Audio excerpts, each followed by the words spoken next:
starting from the wide lines. Not the big wide lines, the short wide lines. Ravuna. So the Gemara says, Ravuna, takifu le'arba me'od dani dechamre. What happened to Ravuna is that he had 400 barrels of wine, and they all turned to vinegar. So the Gemara in Megillah explains that Ravuna was, at the beginning, was very poor, and he gave his belt as a mashkon to buy wine for Shabbat. So Hashem blessed him with a lot of wine. That's why he got to 400 barrels of wine. So Rabbi Yehuda, the brother of Rav Salah, and Rabbanan, some rabbis came to visit him. You know, after this happened, 400 barrels of wine, so he's very upset. So they came to visit him. And some say it was not Rabbi Yehuda, it was Rav Ada bar Abba and some other rabbis. What is Layan Mo B'Mileh? They should investigate. You should ask why did this terrible thing happen to him. What sin did he commit that he deserved this big punishment? Amar lehu mi chashida b'neichu. So he was a bit embarrassed. Are you suspecting me that I'm committing sins, and that's why I deserve to get punished? So what are you trying to say? That Hashem is the one that's giving you punishment for no reason? There's a reason why you're punished. So even if you're a rabbi, you have to investigate. You have to right? Look if you commit any sins. So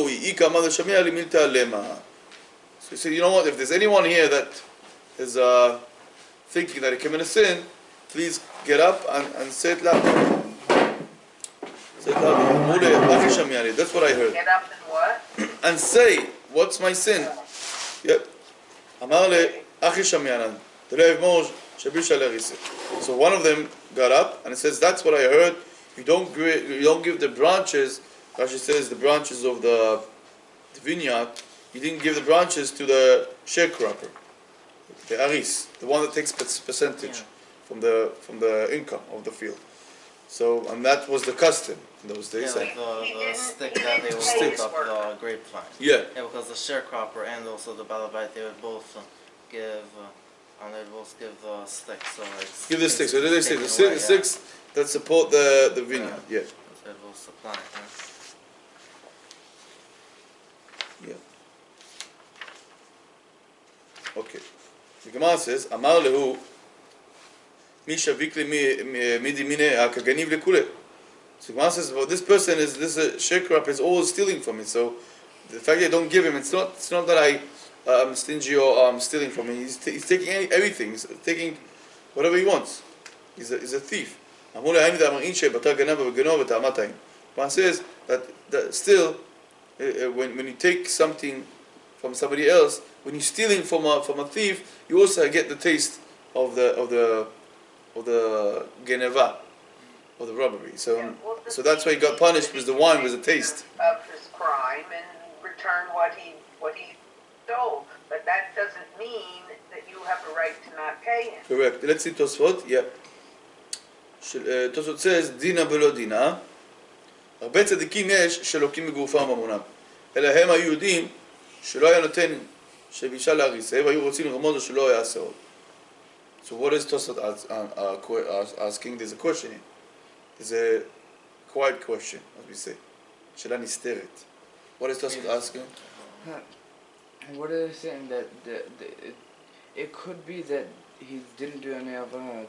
They're saying that you're being suspicious of Hashem, but sometimes it's chashut b'Hashem. It could be that it's afflictions of love.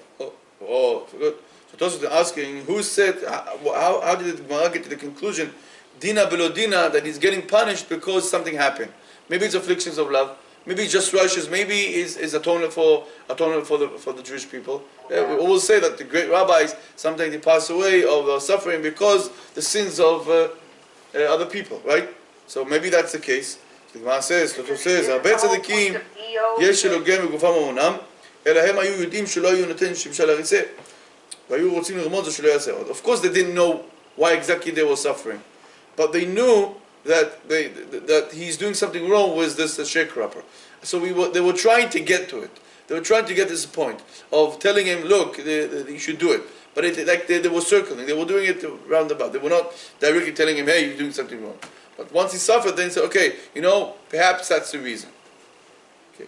Isn't the whole point of Eov that there isn't always a reason? Yeah, exactly. So It's that's the whole point of the whole exactly book that's of what the Eov. Sot is saying, that we don't know the reason, but they know that there's a problem here. So they're trying to get to the problem by telling him that maybe the reason why he's suffering is because he's not giving the sharecropper what he needs to get. Okay? The Gemara says,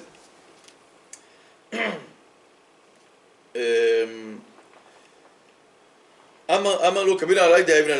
he said, you know what, I accept upon myself to give this sharecropper, to give him what he needs to get, those branches. Some says that all the vinegar turned back to be wine. Some say that the price of the vinegar it went up and reached the price of So the we can wine. sell it for a lot? And suddenly the vinegar got very expensive. So now what's the background between those two opinions? So getting benefit from Ness. That's what I would say. Benefit That's from a with- Ness? Yeah, because you're not allowed to have benefit from a Ness. That with the wine, when it flips back to wine, that's kind of like a Ness. Right. But with the wine, So that's one vinegar difference, just of going course. up One might be a difference big- is, correct, not that Shmuel. big, it's just like- So there's a miracle here, or the other says that there was no miracle. Yeah. But why is one saying this and the other one is saying that? Well, what's the argument here? So the Farshim explain that since Rabuna accepted from now on to give him the branches, so he did. So what about the past? So he forgot about the past. So from now on, so what happened is the only thing that happened that the vinegar the price went up and it became like wine. But the other rabbi says no. The rabbi says no. Retroactively, he gave him back all the branches that he thinks that he deserved. So for that sake, Hashem said, you know what, I'm going to do a miracle. And I'm going to change the vinegar to become wine. That's the difference between those two opinions. Okay. תנא אבא בנימין אומר, על שני דברים הייתי מצטער, כל ימיי על תפילתי שתהיה לפני מיתתי, ועל מיתתי שתהיה נתונה בין צפון לדרום. Gemara says there's two things that I was mitzta'er. Now what does it mean mitzta'er here? What does it mean He tried mitzta'er? to do it all the time. He was like very strict Or to they do were it. sad that we wasn't able to. Trying to do, okay, what's the word? We always like to stick to Rashi. What does Rashi say? What's the word mitzta'er? What does it mean mitzta'er? Mitzta'er literally in Hebrew means he was suffering, was upset. He was sad. Doesn't mean he's sad. We can't say here, it means he was sad. According to Rashi. So what does Rashi say? Who wants to tell me what Rashi says? Oh, where is this Rashi? Show us. סמוך למיתי כל ימי נזהרתי, Rashi says. I was not in pain, I was careful. נזהרתי שלא לעשות מלאכה. I was careful not to work and not to learn Torah before. Okay, later on the Gemara will explain exactly what it means. But right now, מצטער, that means נזהרתי. Some argue with Rashi. Some Rishonim argue with Rashi and say no, he was literally מצטער, was in pain when he couldn't make it. When he couldn't make it, like he would have to work before tefillah for some reason, let's say. I don't know. But we have two explanations what's the meaning of mitzvah. So he says, well, what's the two things? First, that my prayers should be in front of my bed or before I go to sleep or after I get up. Let's see what the Gemara will say later on. The Gemara will explain that. The second thing is that I always was careful to locate the bed that shall stand between the north and the south. Okay, now the Gemara will elaborate on it. Gemara feng shui. Yeah. Al tfilati shtei lifnei mitati, my lifnei mitati. The Gemara says, okay, the first statement, what does it mean, the first statement, lifnei mitati, in front of his bed? Ilema lifnei mitati mamash, if you want to say that the meaning lifnei mitati that he was literally in front of his bed, meaning he was praying in front of his bed, you cannot say that. Why can't we say that? אמר יהודה אמר רב ויתמר רבל, מנין מתפלל שלא יהיה דבר חוצץ בינו לבין הקיר, שנאמר, וישם חזקיהו על פניו אל הקיר ויתפלל. So the Gemara says we cannot say that the meaning is that he was praying in front of a bed, because you're not allowed to pray in front of something that is a considered interruption between him and the wall. Because we learn from Chizkiyahu that when the Prophet told him that he will die, so he said, end your prophecy and leave. And then what happened? He turned his face to the wall. And from that we learn that one is not allowed to pray when there's something interruption, when there's any interruption between him and the wall. Two reasons. Why? Why could it be an interruption between him and the wall? Two reasons. What's the primary reason? With Shulchan Aruch, what's the reason why we cannot have anything interrupting? Because then it'll take away your Kavanah. Beautiful. Yeah. So the first reason is because Kavanah. You have to have proper attention. If you have something in front of you, it will perhaps will disturb you. The second reason, korbanot. Just as with sacrifices, we don't have anything interrupting between him and giving the korban. Okay, so that's the same thing here. We should not have any. Tefillah is similar to korban, right? So we should not have anything that interrupts between him and the mizbeach, because it's. Many argue with this reason and say if that's the case, then we also have to walk bare feet, because the Kohanim will also work walking bare feet, and it doesn't happen, right? So the primary reason, what we learn from the Shulchan Aruch, is that the main reason is sechadat. It disturbs him. Okay? So we cannot say that. Let's just look at the Tosfot here before we continue. Tosfot says שלא יהיה דבר חוצץ בינו לבין הקיר, אבל מיתה תקביע כגון ארון ותיבה אין זה הפסק. אבל מיתה נראה שאין זה קבוע. So Tosfot says that if it's something stationary, something that's not moving, like a big closet or a teva, then that's not hefsek. That's not a considered interruption. But mita, but the bed that the Gemara is talking about here, this bed is not, it's movable. It's moving from one place to another place, so it disturbs him. Okay. Oh, well, So- you're not talking about a stationary bed that you move. Exactly. If it's stationary bed, not a problem. Right. Stuff, oh, okay. Thank goodness. Yeah, so now, I don't know, it's not time to dig in, but I want to Let's just go into a different a bit room look at the Tosfot. Who wants to tell me what's the difference between kavua and kavua? What's the difference between? Huh? It's movable easily. But yeah, that of course that's a fact. Kavua, it's not moving.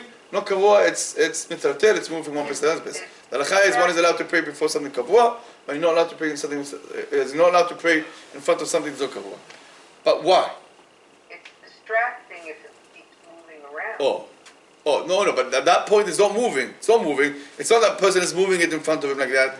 They say that this item is not it's not this place, or it can be Not in moved. place, then you're thinking, then you're constantly worried that you're going to trip over it.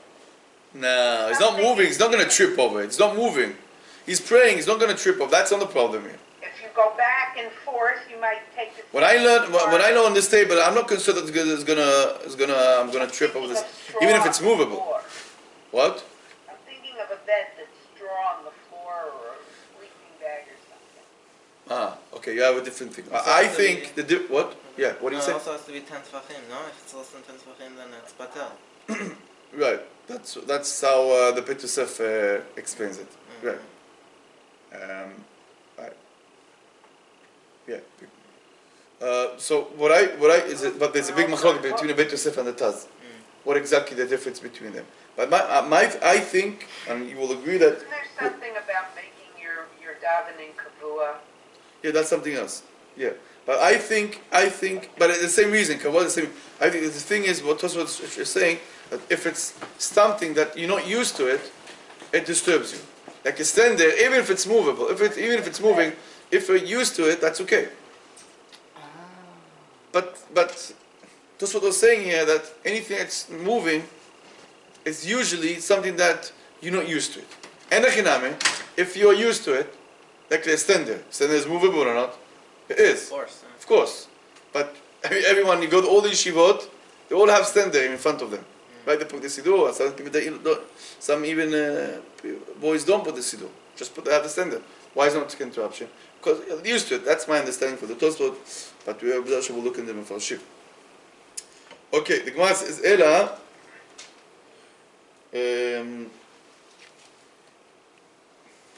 אלא הם הסמוך למיתתי אלא הם סמוך למיתתי. So we have to say that, what does it mean, אלא סמוך למיתתי? Rashi says, כל ימי נזהרתי, שלא לעשות מלאכה, ושלא לעסוק בתורה, כשעמדתי במיתתי, עד שאקרא קריאת שמע מתפלל. So Rashi says here, all of his life he was careful not to work and not to learn Torah until he gets up from bed and he reads Kriyat Shema and he prays. That's the meaning of Samuch L'Mitati. Okay, so look at the Rashi. Rashi says two things: work, and what's the second thing? Learning Torah. Okay, let's see Tosfos. Tosfos is going to attack. Boom, boom. He's going to attack Rashi from a Gemara, from a very simple Gemara in Perek Sheni, and you know we have to defend Rashi. Let's see what Tosfos says. Tosfos says, "Ela samuch lemitati." Rashi says, "Shelo yeh oseh melacha ad sheyitpalel." Okay, Tosfos is quoting Rashi that says that samuch lemitati, meaning a person should not work before reciting Kriyat Shema. Rashi peresh afilu lilmod she'asur lilmod kodem tefillah. Additionally, Tosfos says, but not just working, but also learning Torah. One is not allowed to learn Torah before praying. And Tosfos says, "Velo yadati menale." I don't know from where Rashi takes it. I don't know from where Rashi learns it. But not only that, I don't know from where he learns it, but the opposite. We find in Perek Sheni that he says the opposite. That Kamar in Perek Sheni, Amrinan, דרב מקדים ומה שידע, ומברך מתי פרקי וקרא קריאת שמע, כי מתי זמן קריאת שמע. Over there it says that Rav would wash his hands, say bracha, and mati pirkei, and he will learn. So how can Rashi argue with? I think the difference is Gemara. With the Gemara that he's bringing So Rashi's Rav, arguing with he the already Gemara. washed his hands, and also it seems like he made the brachot maybe before you pray. He made the Birkat HaShachar, and maybe Rashi is talking about where he didn't do something like that. So Shmuel Chaim is the defender of Rashi, right? And he says that matni pirkei doesn't really mean learning Torah. Perhaps it means that he's reading some mizmorim, or it's not something that occupies his mind. Yeah, that's a good answer, right? So there's a book called Meginei Shlomo. Meginei Shlomo, it means defending Shlomo, defending Rashi. And we don't have it in Hebrew, but when we will see later on, we'll see that he's defending it that way. Okay, Chazak Baruch. The Gemara says, another one. So the same thing is with a bed that should be between the north and the south. Whoever will put his bed between south and north, Hashem will bless him with male children. Bless him with what? What? We'll bless him with male children. Male children? Yeah, okay.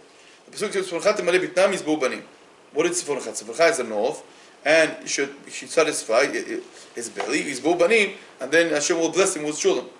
Okay, so you're putting this together. Tzifonecha, the north, and children. So we learn, the rabbis learn that Hashem will bless him with children. Another blessing is that his wife will never miscarriage. How do we learn that? The Gemara says that there is a link between Imalu. Regarding Tzafon, north, it says and regarding Tamar, that she gave birth to Zechan Peretz, what does it say there? That she complete the months, right? That means, in other words, she's not gonna miscarriage, nachon? Right? Okay, so that's the blessing.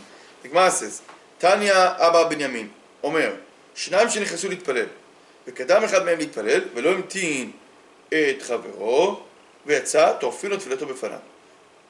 Binyamin says, in those days, the synagogues used to be in the fields, and it was very important to wait until the last one leaves the shul. And if there's two people in the shul, right, and the second one is about to leave, and he doesn't want to wait to his friend until he finishes tefillah, then the Gemara says, they will throw away, they will rip off the tefillah in front of his face. So the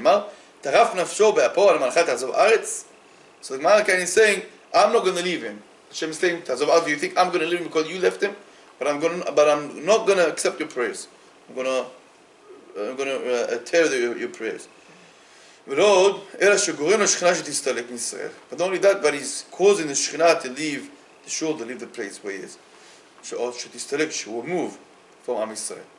Why is that? Because the person that he's by himself, he cannot concentrate, because in those days there were demons. Some argue and say that even today, the shuls in the cities I think they're still. probably worried more about listening than demons. Yeah, so that's what the Gemara says here. Also today, it's important to wait, even if you're in the cities. שנאמר, ויעתק צור ממקומו ואין צור אלא הקדוש ברוך הוא, שנאמר, צור ילדך תשי. So tzur, it's the rock, it's referring to Kadosh Baruch Hu, and v'yatek tzur mikomo, ve'in tzor Kadosh Baruch Hu. So Hashem is kind of leading us. V'yatek, it's to displace, to move from its place. And tzur is Hashem, as I said, tzur yilchateshi. V'im tilo, but if he did wait, maschara, what's the sachar, what's the reward that he's going to receive? Ma says, Amar b'Yossi bar Chanina, zocher lebrachot halalu. שנאמר, לו הקשבת למצוותיי, ויהי כנהר של ימיך, וצדקתך גלי הים, ויהי ככל זרעך ותצא מעיך. So Gemara says here that you will have the spirit that your peace will be, you have a peace in your family, peace in your neighborhood, in your community, as like the river. וצדקתך כהרעל, and your righteousness should be like the waves of the sea, and your children will be like the sand, that you cannot count them. It reminds us of Parashat Shofar. Okay, with that being said, let's stop here, and Hashem will continue tomorrow with Tana Abba Binyamin, another statement by the same rabbi, Tanya Abba Binyamin.